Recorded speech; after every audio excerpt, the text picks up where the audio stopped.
that can only mean one thing.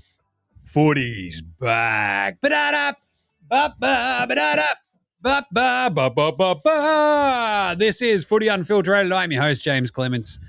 You can also see me on NBA Australia, Jim does Supercoach, whatever else you like listening to. So NFL Australia, we'll do that off-season show one day. With me, on the other side of this here screen is everyone's favourite up and about, not so much this week. He's splitting loyalties, I think, with his hat and his hoodie today. It's everyone's favourite. Couldn't decide. It's Jez. Jez, what's cracking? As you can see, I've got all the American tourist vibes going on. So, like yourself, splitting it between the Heat and the Sonics, but we do what we do. What a interesting round of footy it was. I'm going good. I started a new job yesterday, so vibes are very chill and awesome. So it's new Jez from here on in. I like this. New Jez, new Dons. New Jez. Maybe not new Dons, but new Jez. We'll go. Let's stick with something we can fix, and that's Jez for now, because I think the Dons might be done. Well, the cool thing is Carlton, Essendon, and Richmond now all have an equal share of bottom of the ladder, so we're all laughing. Scary, isn't it? Yeah. Anyway, round 8 is done. Footy is fully back. We're a third of the way through the season, which I love saying and I hate saying, because then it just makes me that little bit sad. But anyway, this is why you've got to appreciate it while we've got it. So we'll wrap up very quickly round 8. It was a chaotic week. We'll do some weekly awards. We'll do some year-nars. We'll do the round 9 picks and previews. And, plenty to dig into. So that's what we're going to do. It's footy without the bull. It's footy unfilterated. Let's go!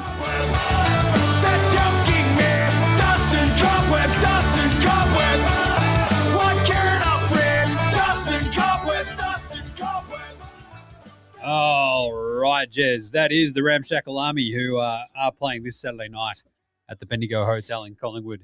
I'll be there before and then after Ramshackle. I'm clearly making sure to miss them entirely, but it's also because I've got to go see Deftones. So, you got to get your priorities straight, don't you? I do, don't I? I'll tell you what. Apparently, Deftones are big with the kids, and it weirds me out. I do love it. So that's exactly what happened to me this weekend. So Friday and Saturday night, I saw Super Heaven, and it turns out they're really big with the kids. And I'm like, this makes no sense, because they're a band that I was into like 12, 13 years ago, and they're all older dudes from Philly. Turns out the kids just love them anyway. I'm like, there is hope for this generation. I like this. The sheer amount of energy and just fandom that the kids had. You went to a show on Thursday. I'm sure you can relate, right? How much kids went into it with. There was mosh pits. There was just heaps of just kids flying everywhere. I'm like, this rocks. I've gone to way too many bands of late. The last, I don't know, what did I move home 7 years ago now? And you just go sort of see the bands you know and like, even if they're bands that are kind of newish. I think Dear Seattle or somebody. It's still not rambunctious youths causing all sorts of havoc. And that's what this was for Super Heaven. I was delighted. So I think Deftones is going to be a bit of an eye-opener as well. But how was your show, Jez? Yeah, well, I went with my daughter, Ruby. I had to be her guardian because she's under 18, and we're in a licensed venue, the Last Chance Rock and Roll Bar, which is an awesome little bar. I hadn't really been to somewhere like that. And who do we have? Lockjaw, who are a Melbourne band. Slowburn are actually from our neck of the woods, Ballarat, and they were really cool. And this is hardcore metal. I'll probably get in trouble for saying that wrong. Hopefully Ruby didn't hear me, but they're actually really good. And then their headline act was Timepiece, who were another really good act. But I sat on a stool in front of the bar because I had to be in the same room with Ruby. I had planned to sit on the other side of the bar and watch the footy, but the guy said, no, you have to stay near her. And he kept looking at me while they're all in the mosh pit. And I just went, I'm not going in there, bud. I don't care. I'm not going in there. But it was actually a really cool night. 3 really good bands. Met a couple of the guys from Lockjaw afterwards, and they're really cool dudes. I actually had a really good time. They had good beer. They got good beers on tap down there, so that made it all the more enjoyable. And then we were off home by about 9:20, which is great for an old fella like me. So, because I can't do it like I used to, Jim. It also meant, I think the same thing with Super Heaven. They're like weirdly early shows, both the Friday and the Saturday. So I managed to actually watch like large swathes of the footy, which was good. So, hey, let's talk about footy. That's a good Let's one. do it, Jim. Hey, draws. They happen. And then, I mean, you know me. I love talking about AFL media bingo. Spin the wheel. Where's it all going to land this week? And now it's like, should we have draws or not? And it's like, no one actually cares about this. Like, it's not a problem, really. No. If anything, it's a fun sort of quirk that it throws like a spanner in the wrench into the ladder towards the end of the seasons. And I don't care, really, one way or the other. No. This is a bit of a spoiler alert for year Nars later on, but yeah, there was a draw. So anyway, good job, AFL media. Oh, should we have draws? Draws are bad. The other big news this week was Whiteboard Gate. That was pretty funny. Chris Fagan going off his head. Someone illegally took a photo of all the stuff we had written on this board. It's like it's an open like facility that was half funded by taxpayers, so you have to open it to the community, you idiot. And you didn't clean your whiteboards before you had a bunch of community members in there using it. Chris Fagan, you big dummy. So I enjoyed that. Yep. Someone illegally taking photos of him illegally. It's like, illegally, mate, we're in a community like shared space. Shut up. Obviously, the big one though was that Jackson Pryor's partner was listed as a strength. Now, forgive me, Jez. It took me a couple of readings to go, so what's the problem? I reckon if you had your whiteboard in the background, you'd probably have my wife listed as my strength and vice versa. Not weakness. Definitely not. Oh, I know a lot of men who would happily put their hand up to say, yep, she is. I just found this a bit weird. It's like, yeah. I couldn't actually believe how much airtime this got. Like, it's out of control. And even, like, the fact that they're still talking about it today. They're still carrying on about a whiteboard. So it's either in reference to her being awesome, her being a smoke show, her being way better than him. That's all fine. But yes, I get it. We shouldn't be commenting like in the professional stand. Blah, blah, blah. It's like fine. But wow. What would they prefer that they said partner Bronte weakness? If they had of, I mean, we'd be in a like that would make more footy sense where you can trash talk him about his partner, right? And that's what I first thought when I was reading. I'm like, but it's strength. What? I'm confused. So anyway, good stuff, everybody. We've done ourselves proud once again in AFL. Also, more arc chaos. That was a good one. Saligo's goal. We're not going to talk about that, says the AFL. Get rid of it. Jared Waitley had a couple of thoughts. Just get rid of it. I think this is very bad, Jez. And if you're going to use it wrong, if you give people the power, they will misuse it, and we should sack them all. It's like, Jesus, Jared. For a bloke who gets a free trip to go cover a game he doesn't even like or watch every year at the Super Bowl, this is pretty remarkably tough stuff from you. So, hard-hitting journalism right there. He also went in hard on Michael Voss this week, which is pretty funny. And the Carlton schmozzler. It's like, this is the same bloke who 3 weeks ago, the hysteria around Carlton is too much. It's like, dude, you're now just. So were you wrong then? I think you were wrong then, weren't you, Jared? Yeah, it happens. His carer must have given him the wrong pills. Yeah, I feel like he was Robbo's carer for a bit, and it's like now how the terms are stabled. Anyway, whatever. Gary Lyons his carer, which is always a worry. Oh, Jesus, there's a bloke who just makes up words on the spot. Watch out, Jared's wife or husband. I'm not. Yep, okay. Either way is fine. There's no aspersions here, nope. But yes. 2 R's in his name and he just makes up words. I think you can do that apparently. The Blues copped a $75,000 fine today as well. They're found to have brought the game into disrepute. So should the AFL fine itself every 2 weeks for all the dumb stuff they keep doing, Jez? I just keep donating to Headspace, the AFL's mental health partner. It'd be the most well-funded charity in the history of charities. Every gaff, might get a job there so that I can profit off the non-profit. Isn't that how it works? Yep. So basically, they were sort of found to have not checked every single box once they realised something was kind of awry and hadn't taken him off earlier. And you're like, oh, All right. I think I said it at the time, and I'll say it again. I don't think that this is something that needed to have a set person to blame. It's a really crap circumstance, and I don't know how any of this is helping Elijah Hollins and his current situation. So now they've also mandated that every team needs a full-time psychologist. So that's good. That'll fix it. Which I think. Hey, look, I was surprised it's a reaction. Yeah, it's a reaction, which is unlike the AFL to be reactionary. But I at least it's actually that if that's a positive that comes out of it, and like you said, I can't believe they don't already have them. Like, you're talking about organisations that are basically made up of and historically made up of young men. Why wouldn't they already have them? But anyway, here we are. Yeah. So I guess that's fixed it. Anyway, and speaking of fixing things, we got another homophobic slur. So great job. Just really, it's just dumb at this point. Like, I think really now to be as a bag of bricks at this point. You really do, and I know it's hard when it's it's not hard when it's in the heat of the moment. We had the same thing was said back in the 90s with racial vilification, and it took some pretty brave fellas like Nicky Winmar and Michael Long to stand up against the system as it was at the time. And even today, we're still copping racial slurs on, Facebook and all that sort of stuff, which is disgraceful. But how long until these? It's got to be. I don't know. I think they should just make it a 10-week penalty flat. I don't not often have a. I'm a little bit more of a horse.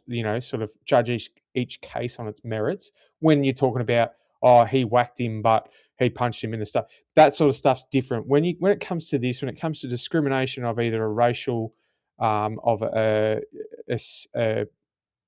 what's the word I'm looking for, Jim, of race or of ethnicity, of religion, any of that sort of stuff, of sexuality, all that sort of stuff, just make it an automatic 10-week ban first offence. Second, you're done for the year. And there we go. Then, the dog agrees. Like, it's the dog's just going, yep, stop calling me a dickhead, please. But I have changed my dog's name to that, by the way. But anyway, that's another story for another day. There you go. That's. I think that's just now. What's the term? So, it's not canine abuse. It's mental canine abuse. Maybe 10 weeks. Sorry, I'm out. Done. Few injuries floating around. Sam Layla sort of hurt his Achilles, but it's not a tear, so he doesn't need surgery. Like, that's good. I'm like, that sounds like me. So I assume he'll be like. But it's still going to be. I was going to say it's still going to be quite a while. But as a fellow, high performance athlete, mine did just take that a little bit longer. So that's a bit of a kick in the guts for Richmond. You looked at their injury list. I think they were down 17 players already, and they lost Dion Prestia to a hammy as well. So the meatball came back in. That must have been his 8 millionth hammy, because I swear he does one at least every second year. I'd say substantially even more than it. It's crazy. Like, if you average it out over his career, I reckon he's done one every year on average. Crazy. Tom McCartan was actually out before the game last week as well with a knee sort of sprain, which is a bit of a weird one. He'd been playing awesome, and they're like, we're going to be really careful with this. It was like a 3 to 4 week one or whatever. Dan Butler out 3 to 4 weeks as well. That was during the game as well. And Harry Perryman as well, hammy. Myercheck did a hammy. Tex did a hammy. It's like, we're getting to the point of the season where we just do all the soft tissue injuries. This happens every year, and we all sort of seem to forget it. But here we are, round 8. 2 months in, it all sort of tracks, I guess. It's that time of the year where it just the weather drops off. It gets a bit colder.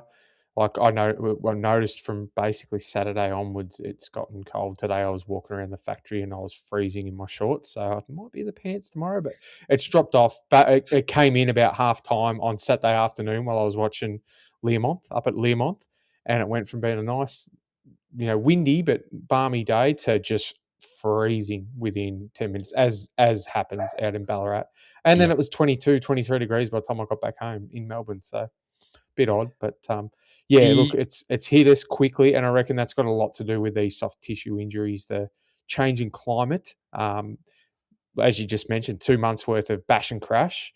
The ground's going to start getting a little bit heavier. The bodies are starting to get tired. So, and as a medical doctor, footy comes.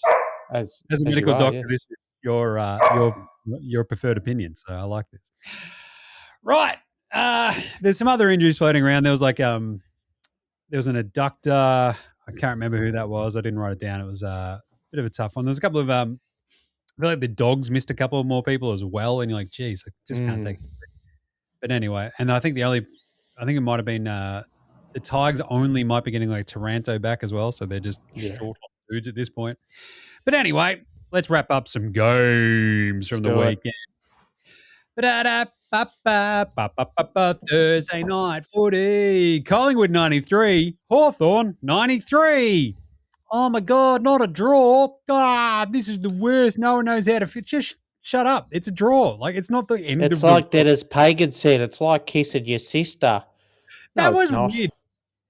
I'm pretty sure, isn't the saying it's like kissing your cousin? Like, not. I think he meant dancing with your sister. Kissing, dancing was what he actually said. But then you have all these muppets in the media who go, "Oh, he said kissing with your sister." It's like, no, it's not what you want to do. He said dancing with your sister. So, it's not some deep-seated weirdness you've got going on. Weird stuff that you've got coming out, Gary Lyon. What happens to your sister's sister? I don't know. Is she married? But anyway, the final score was amazing. 15-3, 13-15. So one team, Hawthorn, didn't take their chances. It took that Ginnivan goal that brought the house down too as well. That sort of really sparked them, which was good. But this game was I don't know, it wasn't great the first half. Then the second half was amazing. Like, it was just and I don't use this that often, Jez, a rollicking affair. It was a look out. Affair. Going to the Jared Waitley / Anthony Hudson textbook here for saying. Rollicking affair, Jez. It was rollicking affair. There was just like the Nick Watson handball over the top of the big fella to himself was awesome, and nailing it to Cal Shadir. There was just some awesome stuff going on in this game. The Ginnivan subplot was very, very fun. And then I think just the sheer tension of having a draw and just one team desperately trying to get that last score, get that, and then it all happens and it all culminates in just a comedy of errors from the Pies defenders, and Dylan Moore ends up with the ball again, kicking for the tie after the siren. So it was awesome. And I mean, we saw it. We actually saw it. Carlton Collingwood, Taylor Byrne having a kick after the siren, basically to tie it up. He misses, unfortunately. But yeah, Dylan Moore right in front, nails it, and everyone feels weird in their pants, apparently. Yeah, I tend to agree with you here. There was a lot of calls from the in the moment media, AFL media, that this was the game of the season. It was a great game. It was one of the most entertaining games of the season. But as far as great game of the season, as you said, the first half was meh. And then as Hawthorn started to come back in, hang on a minute. But then I had this feeling that Collingwood were going to hang on because Hawthorn just kept shooting themselves in the foot time after time. And then when they didn't and they came back, I went, I reckon the narrative coming out of Collingwood is that they'd take that. But I reckon they might have just soiled the bed a little bit there, especially Darcy Moore. What's going on there? That's not a mistake that your premiership captain should be making. He's going to pop up later. I feel like the funny thing is Hawthorn have now played 3 games of the year already. This is the Geelong game, the Port game. It's all just it's absolutely chaos, I reckon. The game that they played against Sydney was awesome as well, right? So just sort of non-stop. I think the Geelong-Hawthorn game, you would have to say, is the one at the moment. And there's another game we're going to talk about soon, which I reckon wasn't too far behind. But yeah, that was, for me, that's the game of the season. This one was a very entertaining game, but nowhere near it. I think Hawthorn might just be addicted to playing games of the year. Mm. I think that just might be their vibe. Friday night footy, doggies, Freo. This was a much more entertaining game than expected. The Dogs were undermanned, but they fought valiantly. It took everything, actually. They were up at half time. It was chaos. I'm like, oh, God, we've made a horrible mistake here to the squid because we tipped Freo. He and I have the tips, which I actually always keep forgetting to put in the Footy Unfilterated group that we have, but oh, well. So I think I'm dead last there because I just don't use it as my proper tips. But anyway, this was the Bont was still fantastic. It was like a very, very, very Marvel game, right? It's a Marvel Friday night game. Like just stuff just keeps happening. You're like, here we go. I think, wait, are they in this? And it took everything for Freo to sort of kick away. Like, what was it? Dudley in the second half was awesome. Bolton. Luke Jackson was unreal. He was, I don't know, Tinglish was back as well, right? And he's just like, this is made a massive difference. But they still absolutely smashed them in the hit out. So, so it was a bit of a weird one. But I think the crazy part was like Hayden Young just went full Bont in the second half and basically carried Freo. What did he kick, like 2 goals or whatever it was in the second half by himself as well? He has those games where you're like, oh, is Hayden Young like one of the 15 best players? Could be. Yeah. But they also did just enough, Freo. Like I sort of watched it just before half time and then I thought, oh, hang on, the Dogs are going all right. They might have bounced back. You know, they got Tinglish back and a couple of others, but Freo on the back of Hayden Young, they just did enough. You know, just to get themselves ahead and stay ahead for the rest of the game. And I guess that's the sign of a good team, as they say on all the footy shows. But I think what are we now? We're 7. They've won 7 in a row.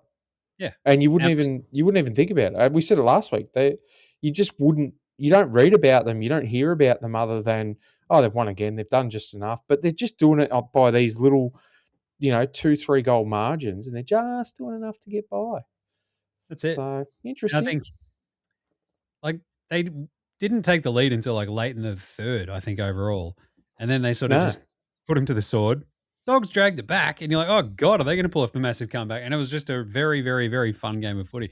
I think Old Mate came back in. I was watching this one in the front bar of the Prince, and that's right. And because I was sitting next to a gaggle of ladies who had obviously been out on the Terps and were having a pretty fun time.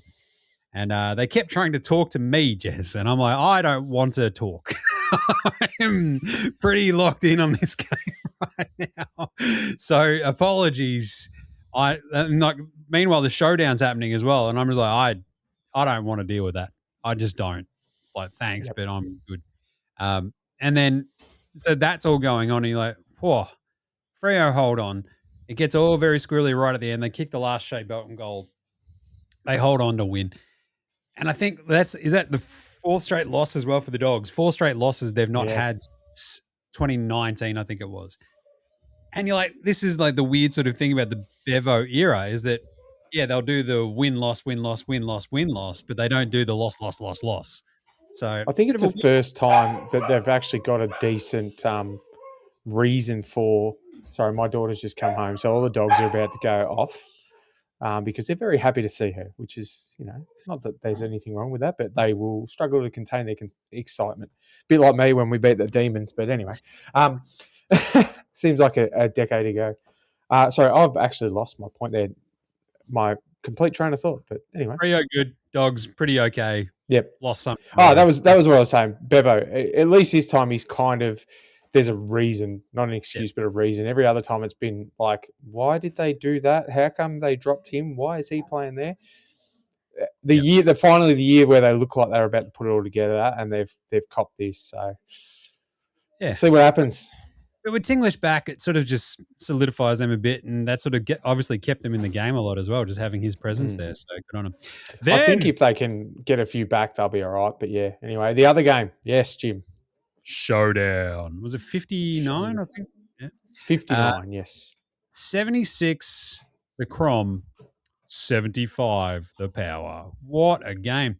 Crom came. This was awesome. It finishes off with the Braden Cook goal.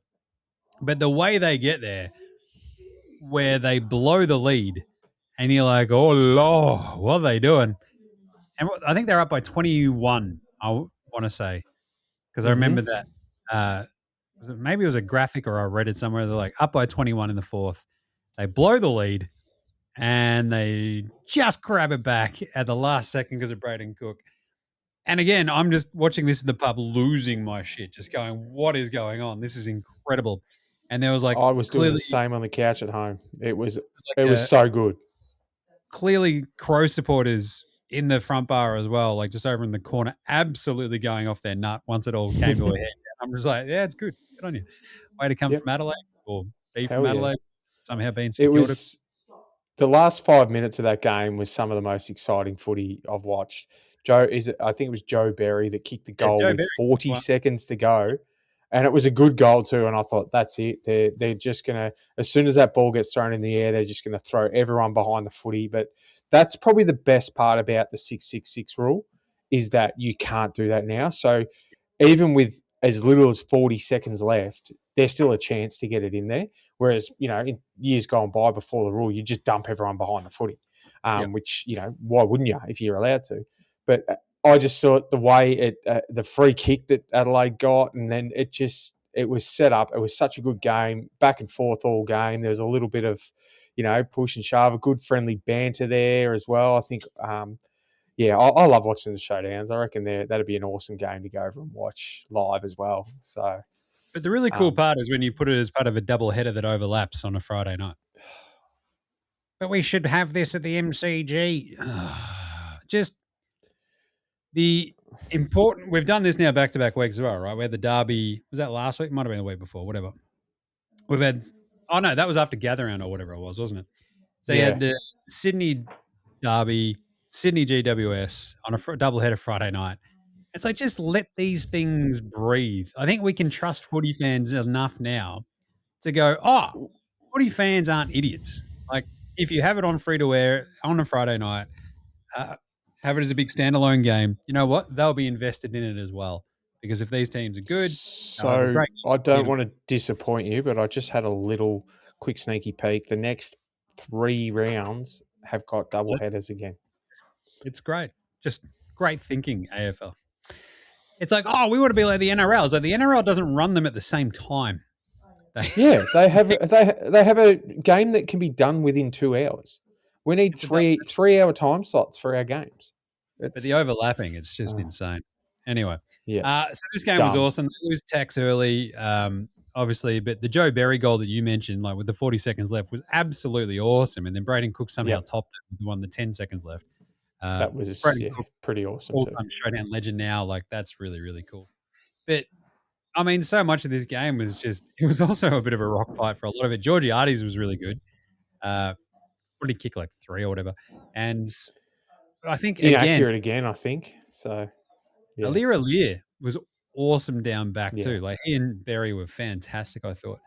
And Sam Berry for the Crows was the showdown medalist, which... everything I heard on the broadcast was about Malera, and they surely he's got it, and then they say Sam Berry, and I just went, well, that shows how much you clowns know. I'm going to point this out now. Dwayne Russell, he's moves very quickly to top of the worst commentator in the game. The carry on, I swear to God, he just talks and just keeps talking to no one while the other special comments are talking to each other. Some of the things he was saying on Friday, and the crowd's gone absolutely wild on that one, and there was no crowd noise. It's like, no, they haven't, Dwayne, you idiot. It's a bit what game are you watching? Especially in a world, strange unit. Especially in a world where Jared Healy is still commentating games and is just angry at everything and just sad and angry. And you're like the old bloke at the pub who's just like, whose wife's left him and is just angry at everything. I'm pretty sure he actually uses Zoom still from the nursing home. Like, that's how old Jared Healy is. Oh, man. That sucks, doesn't it? But anyway, that was a ripper of a game. Enjoyed it. Yeah. Let's punch through the rest of these. Essendon 79, Brisbane 143. Nothing to see here. Honestly, nothing to see here. It was, bloodbath. It was close early, then it wasn't. And what, for the first 30 seconds? Yeah, I mean, it was... The only thing The only thing I can say about this is I didn't watch it at the time because I was on my way to Ballarat, but from what I saw on the broadcast when I did watch it, there was no atmosphere at the ground. They had a small crowd for Essendon, and the fans were just like, whatever. The ones that were there didn't really show much, and neither did their football team. So what do you do? Yeah, so we had this on because obviously old mate, she's a Bombers supporter. Her brother is at the footy with our nephew. They're having a good time. Yep. Chucked it on the TV. It's like halfway through the first quarter. You're like, oh, it's not too bad. Oh, boom. Down 40. You're like, Jesus, that escalated quickly. Brick killed a guy. Like, Peter Wright killed a guy. Still, it was like 30 points, I think, by the end of the first quarter, I want to say. And, Yeah. Wasn't looking I think it was 7 goals to 1 in the first, and they just they did again. They got the lead and they held it and did what they had to do and just showed why they're the best, and we're definitely not. Yep.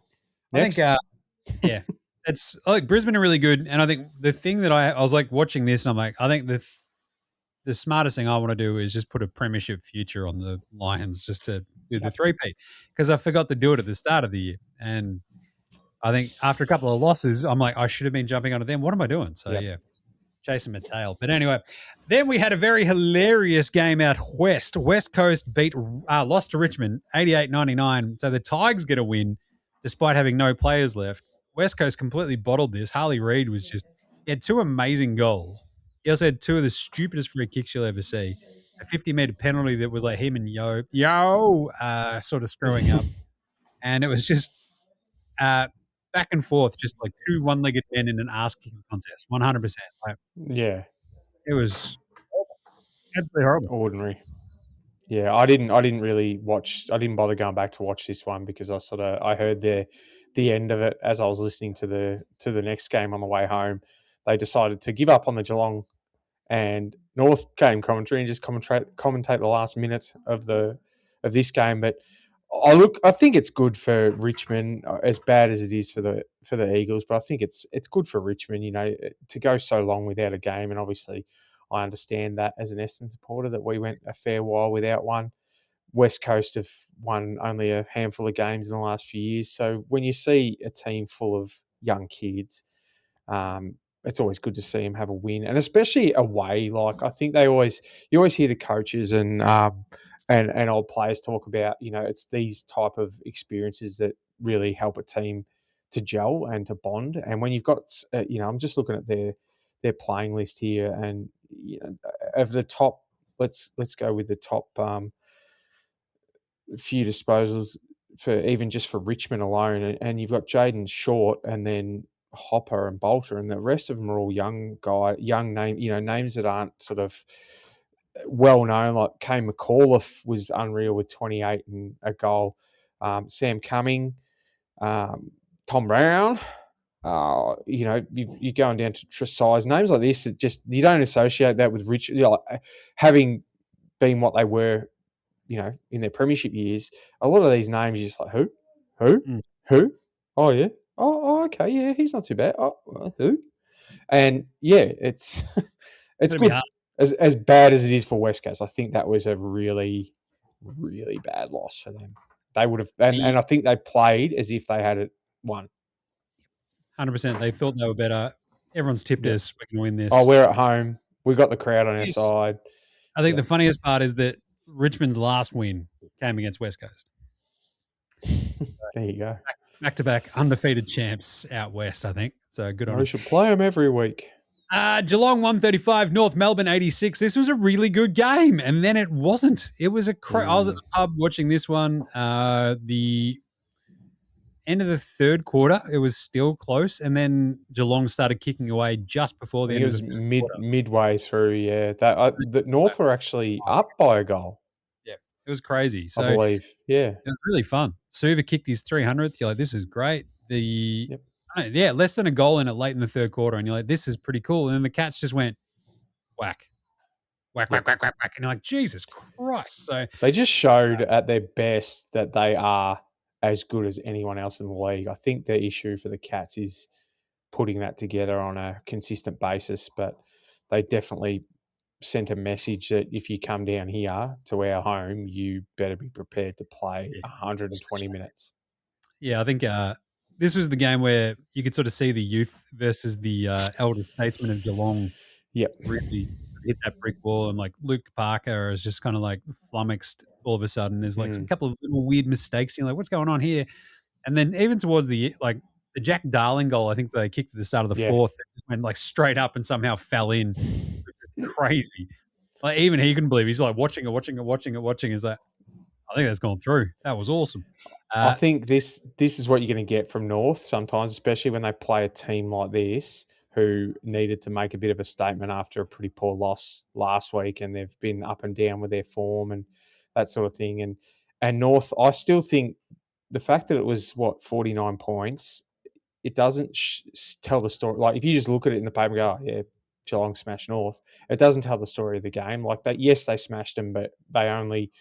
It's sort of one of those things, especially down there. They play that ground so well, and they do get well supported by their crowds. But it's hard to stop, especially when you're a young team that hasn't learned how to win with like a real gritty style. It's hard to stop it when they get started. And a team like Geelong, when they get on a roll like that, they're so hard to stop. So I think that score kind of flatters Geelong a bit. But yeah, I think it was nowhere near as bad a game as it looks on paper. So yeah, North rolling over Carlton late and like doing the comeback and smashing them. It's probably not good training really to then take on someone like Geelong, who's actually good and will actually get you back. So. Speaking of Carlton, they had 69 points. Nice. St Kilda had 108, however, and I don't know. Stop me if you've heard this one before, Jez. I mean, stop me now. Stop me. What a game this was in the first half. Because I'll tell you what. The definition of insanity is doing the same thing over and over and over again, expecting a different result. Right? And at this point, I don't understand why Voss hasn't been sacked. Because you can keep fronting the media and saying the same thing about, we've not done advantage orders, I don't know why. It's like, we're not doing these things. It's like, I don't know if there's a where in here. The we are is a bit sideways here, Mr. Voss. And like, there's something not right. So I'm all for just going, screw it, Adam Simpson, you're now in charge. So off we go. I think what were they doing in dropping Cooper Lord? So Cooper Lord not playing, George Hewitt not playing. You're just like, dude, name two people on that team right now who are better than those two dudes. And if you're not playing good footballers, guess what? Bad football will happen. And I think like the structure of the team, etc. Like Chera has come back. He still looks completely underdone. Like I think he came back in the game that we're at, and he's still looking. He looked almost as lost as Elijah Hollands. In that game he did, and ever since then he's sort of just been like a pace and a half too slow. Like I don't know. Cripps is off the boil, massively off the boil. Sard at least was back and sort of gave them a little bit more. Like having Sard back, having Newman back, I think it'll probably figure itself out and they'll win one or two more games. But it's basket case time almost, and especially the Voss stuff. He just can't do it. But the story is Carlton being good for the first half and then being absolutely horrible and giving up the ghost in the second half, which is what always happens. To the tune of 8 unanswered goals, Jez. 8! If I was still capable of feeling, I'd probably be angry. But instead, it's just an everlasting pit of sadness, really. So it's the hope that gets you, though, isn't it, Jim? Like you get this half-time thing. They've done it to us. But you get this little sniff of half-time. Could this be the one that we actually follow through, and not in the bad follow-through way, like when you push a little bit too hard on something, which is what they seem to be doing. But if I wasn't an Essendon supporter, I'd be saying, geez, I'm glad I'm not a Carlton supporter, which I'm glad I'm not. But we've got the same issues, just in a whole different scale. Yeah. But anyway. So 8 unanswered goals and 9 unanswered across how good's footy? How good's footy, hey? Just how good is it? Like Naz getting off the chain was the most predictable thing in the world. Matty Carroll's awesome mark was awesome. That was a absolute ripper. DeConing and Silvani, like if Carlton had have beaten them, like it would have been the very, very, very like epitome of a bit of hubris there. And so, how do you like us now? It's like, well, they lost and they probably made the right decision to go cash those checks. So good on them. I like the way the narrative was around how they'd worked out how to play DeConing and Marshall, because Marshall was awesome, but it's like, hang on, you're playing Carlton. Settle down. Yeah. Just it'll be fine. Yeah. You'll figure it out. Yeah. Like it'll be back to usual next week for the Saints. Carlton play Brisbane this week, so it's going to get so much worse. Sunday, we had a really fun Sydney-Melbourne game. It was pretty fun. Sydney kick away, and then Melbourne sort of dragged themselves back into it despite losing Myercheck. And, this was like Cozzy, again, sort of just got off the chain a little bit late and sort of started influencing things. And I feel like they got it down to like less than 2 goals, like pretty in short order. And then there was a 50-metre penalty at the end there that sort of shut it down. But they were looking like they had the legs to run over the top of them. But, that 50-metre penalty at the end there kind of just stopped it in its tracks. But that's right. Another awesome game involving these two clubs. How good is it watching these guys at the moment? Sydney's awesome, and like no one's beating them at the moment because they're the best team in the league, obviously. Obviously. Maybe in league history. So like Gawn goes Hello to all you Sydney supporters out there. Gawn goes forward, and it was we kind of got robbed of, a sort of classic Maxi Grundy battle for all 4 quarters, but we got enough of it to sort of satiate the need, I think. But the way that Grundy was pretty good too, and it was his 250th, wasn't it? Grundy's, sure was. He was pretty good, and managed to kick a big goal. That was pretty good. But this is like Heaney back. You have a bit of a Marty party, but the story is like Malcolm Rose is kicking 7, like that 5 by half time. It was amazing. So good on him. The two that and they gave up nothing for him. Tell you what, you know what Carlton could use? Like a speedy small forward, because I don't know, none of ours are actually quick. So, they got to stop recruiting them from GWS and Essendon. I was like, no, Logan Evans will be the fix. He's 420 years old. What are we doing? That's just absurd. Yeah.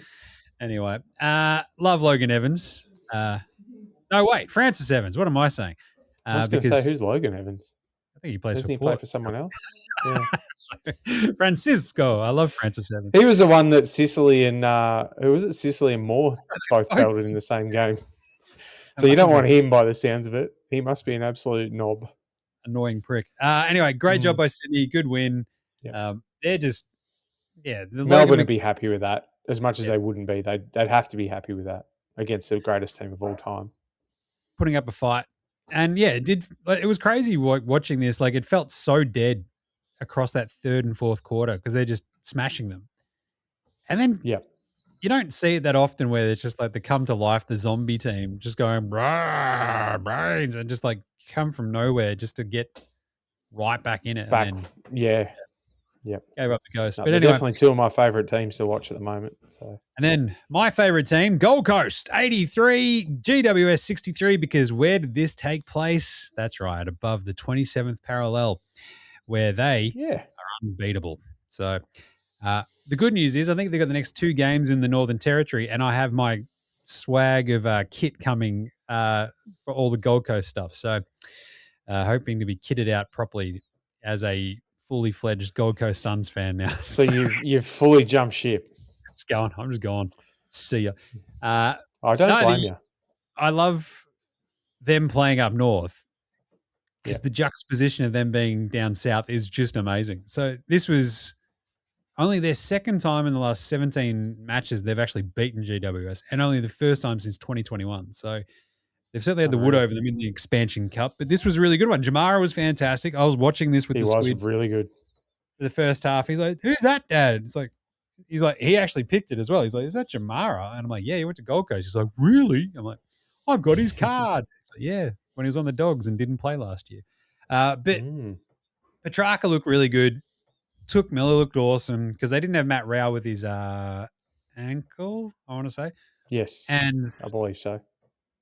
They sort of just dominated it. Like GWS never really Like you felt like you needed like a really huge, big, influential Toby Green game. That never really came. Cadman was awesome. Enjoyed that. Jesse Hogan was like bothered by an injury as well. He looks well off. a bit janky. Him and Green were both like Green. He dropped that really. I think it was just before half or just before 3/4 time. He dropped that really simple mark, which would have been a shot on goal, and you could just see the frustration. He just belted the ball away. Hogan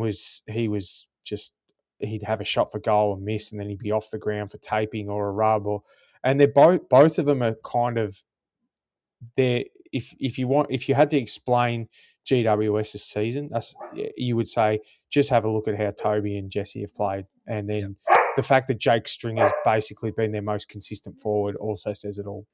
Yep. So, they're just weird and clunky. They couldn't hit a goal. No, they couldn't hit a shot either. I think they started 1-7 in this. Like they just tried to do it. It was basically weird because that's what Hawthorn did to start the week, and then GWS finished off the week doing the same thing.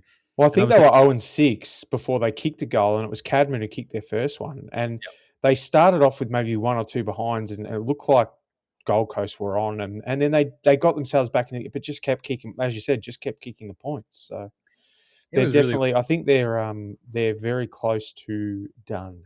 The GWS. Yeah, it's a sad, weird one, but there you go. Good job by my beloved Suns. That is the round 8 wrap